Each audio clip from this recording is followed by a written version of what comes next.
kanang gusto kay kamukha og mahaba kay nakita dito sige scroll aning blue up nya okay mapaites Dubai aw magluto ta. And for today's video mag cooking show sa ta kay wa matalaag ang laagan ng kaabot og Dubai mara ni siya og correct no mag cooking show daw kuno hay sa Maha Blanca nga atong galutuon ron o craving si ko ani no. Kunya sakto na ako mga ingredients makoy mga dilata diri nga panangagamit o panangaluto aw lutuon ginato ni karong adlaw. Na ako'y mga dilata diri nga naka-stock nga medyo tato na po ni siya pero pa man ako nagamit so muna gining karong panahon nga atong gamiton. Na ako'y duha ka kalata nga coconut milk, na ako'y isa kalata nga ipap, na ako'y isa kalata na corn, ug na ako'y isa kalata na cream corn. So muna ni siya tanan nga akong ingredients. O nya dagdagan na din nato ni siya o isa ka cup na white sugar. Ug syempre ang pinaka-importante ang cornstarch diha di nato kalimtan. Isa ka cup og tungang akong nagamit ani plus gidissolve na ako siya sa 3/4 na cup sa water. Kunya ani nga time ang ako ding unang gipang mix no ay ang liquid ingredients. Ayan ako gisalang sa kalayo. After ana pabukalon na nato siya og 5 to 8 minutes. Kanang sakto gyud siya mabukal. Ayan na nato i-add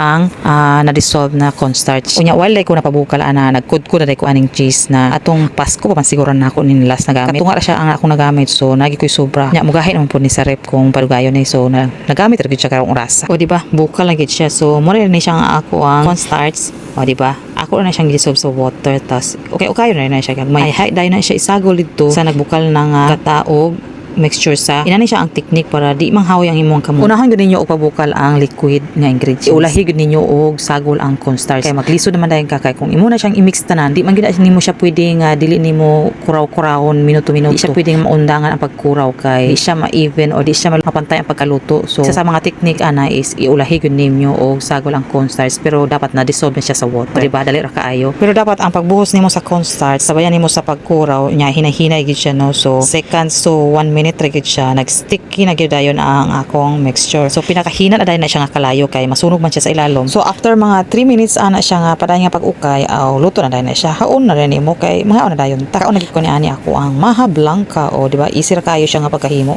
ug easy ra pud ang ingredients. Kini nga pagkaluto inato ra man gid nino or pinobre so ngita tagbaonan nga ato pagkasudlan. Basta kay mapurmay na siyang maharon daw isud sa rep aw kaon na dis. Mabusog na ta. Mapura-pura ana pud ta ni ani. O di ba nakahimo na gid ko og Maha Blanca ala sa akong version. For the info dahil no, kini di ako mga nakastock na mga dilata is ako din siyang mga napalit sa mga niagi pang bulan. Kini mag-grocery ko nga ako makita mga naka-sale na tag 1 dirham, tag 50 fils. So muna nakastock ko. Diri ang magud sa Dubai is usually naa sila yung mga sale every month. Lagi na siya kanang mga discount o usually naa sila yung mga pambaligya nga tag 1 dirham, tag 50 fils.